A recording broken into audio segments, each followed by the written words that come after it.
Hey everyone, and welcome to today's News Roundup. Lots to unpack today. Yeah, we've got a lot to cover, from international conflicts to legal victories. Oh, and even a story about a cat racking up some serious air miles. Yeah, seriously, a busy news day. Mm.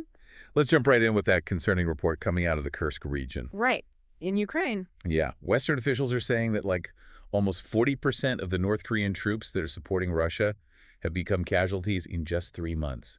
Wow. Almost 1,000 soldiers killed. And these are from an elite unit called the Storm Corps, but it seems like they're really ill-equipped for modern warfare. Yeah. Especially vulnerable to the Ukrainian drone attacks. Especially those FPV drones.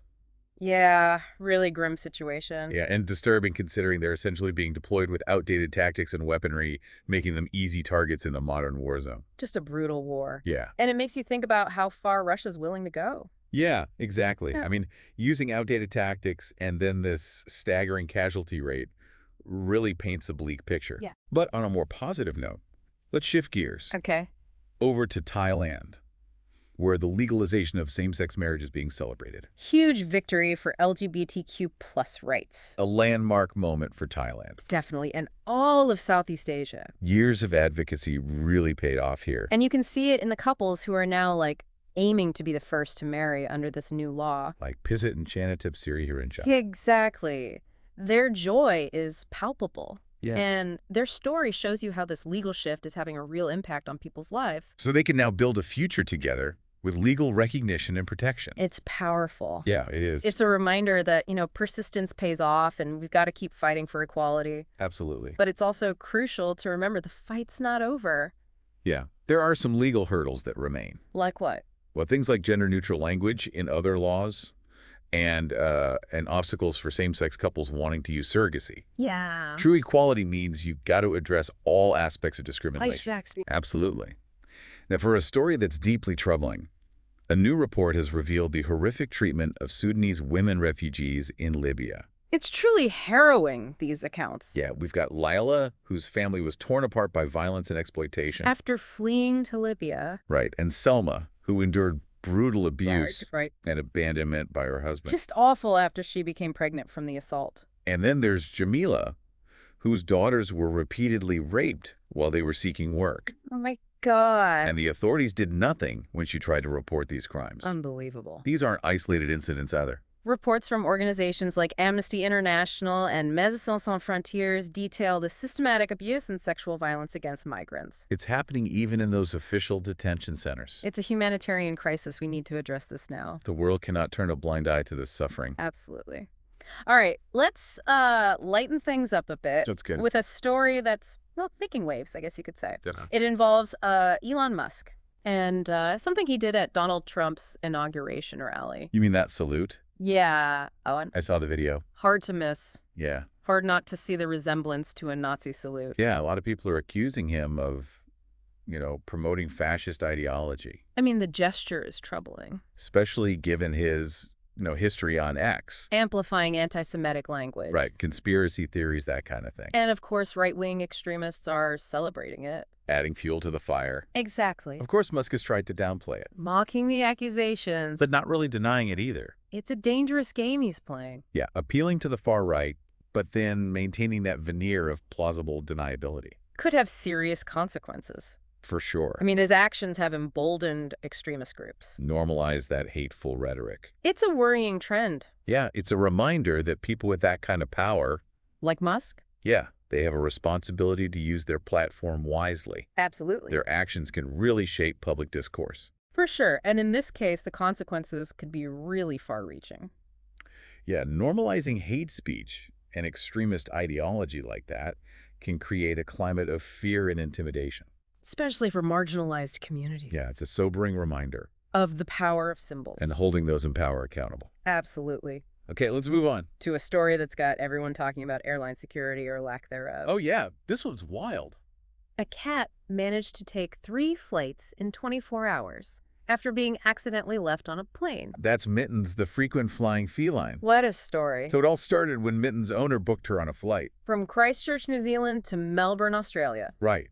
But when she arrived in Melbourne, Oh, Mittens. nowhere to be found. I can only imagine the panic. I know it turned out that Mitten's cage was overlooked, And in the cargo hold. and the plane had already taken off. For its return flight. Back to New Zealand, with Mittens still on board. So the poor cat ended up taking an unexpected round trip.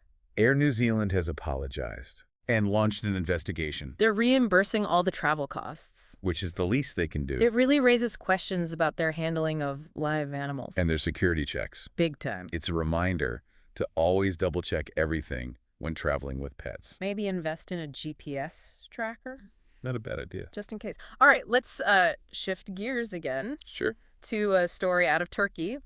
This one's it's a tragedy. A Right. fire at a ski resort hotel. Oh, that's awful. I heard about that. Yeah, it claimed the lives of dozens of people. Including children. A lot of children. That's terrible. It happened at the Grand Kartal Hotel in Bulum.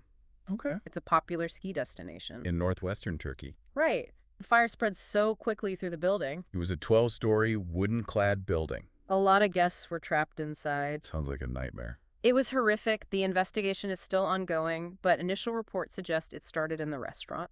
And the building's wooden structure contributed to the rapid spread. It's just devastating. So many children. It's heartbreaking. This is going to prompt a review of fire safety regulations in Turkey, for sure. Yeah, a reminder to be aware of those fire safety procedures. No matter where you're staying. Absolutely. All right, let's move on to China. Okay. There are some worrying reports coming out about human rights. What's happening? It seems that labeling people who criticize the government as mentally ill is making a comeback. Oh, that's disturbing. And then they're subjected to forced psychiatric treatment. So basically, if you speak out against the government, you could end up in a psychiatric ward. That's what's happening. We're seeing cases like Zhang Junji. Who's that? He's a 17-year-old who protested against China's lockdown policies. Oh, wow. And he was admitted to a psychiatric hospital. For protesting. They treated him for schizophrenia. That's chilling. It is. The brain candy has identified dozens of people who were hospitalized. After protesting or complaining to authorities. Right, and they were given antipsychotic drugs. Some even underwent electroconvulsive therapy. Without their consent. This is a clear violation of human rights. Absolutely. And a blatant attempt to silence dissent. China implemented a mental health law back in 2013. To prevent this kind of abuse. But it seems like they're finding loopholes. This demands international attention. I can't let them get away with this. Agreed. Speaking of potential disasters, Okay.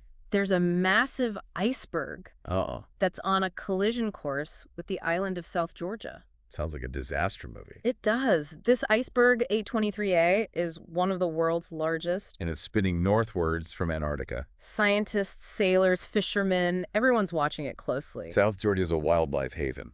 Penguins, seals, all sorts of species. What happens if it collides? Well, past collisions have had devastating consequences for wildlife, Blocking access to feeding grounds. leading to mass deaths. This is serious. It is, but there's also a unique opportunity for research here. How so? Researchers from the British Antarctic Survey were able to get close to the iceberg To do what? to collect water samples. Analyzing these samples could give us invaluable insights into how these icebergs impact the ocean environment. So even in the face of potential catastrophe, there's room for discovery. Exactly. All right, one last story before we wrap up. Okay. This one's about animal rights. I'm intrigued. A group in Colorado tried to argue that elephants are legally people Really? and should have certain rights. Interesting. So the Non-Human Rights Project, they filed a habeas corpus claim On behalf of 5 elephants, at the Cheyenne Mountain Zoo they were arguing that the elephants were imprisoned. and should be transferred to a sanctuary. So they were using a legal tool, usually applied to humans, to advocate for these elephants. That's a bold approach. What happened? Well, the Colorado Supreme Court ruled against them. Saying elephants aren't legally considered persons. Right, but it ignited a crucial conversation. About animal rights. And how our legal system views non-human beings. It's a conversation that deserves attention. Especially as we learn more about animal intelligence and emotions. Okay, looks like we've covered all the major stories for today. We've certainly had a lot to discuss. Okay, so let's move on to the story about Donald Trump. Oh, boy. He pardoned all 1,500 defendants. From the January 6th attack. Yeah, those charged in the attack on the Capitol. Wow. That's, It sparked a lot of debate. some people are calling it an act of mercy. Others say it's a blatant disregard for justice. It's a bold move. even for him. It raises questions about presidential power, And the meaning of justice. Absolutely a decision with lasting implications, for sure. Okay, well, I think we've covered a lot of ground today. We have, from international conflicts to those legal battles. And even that cat racking up those air miles. Yeah, it's been a busy news day. It has. We've seen the best and worst of humanity on display. Acts of kindness and courage alongside those horrific acts of violence and indifference. We've got to stay informed and engaged. And hold those in power accountable. Couldn't agree more. Well, that's all the time we have for today. Thanks for tuning in, everyone. And until next time, stay curious, stay informed, and stay engaged.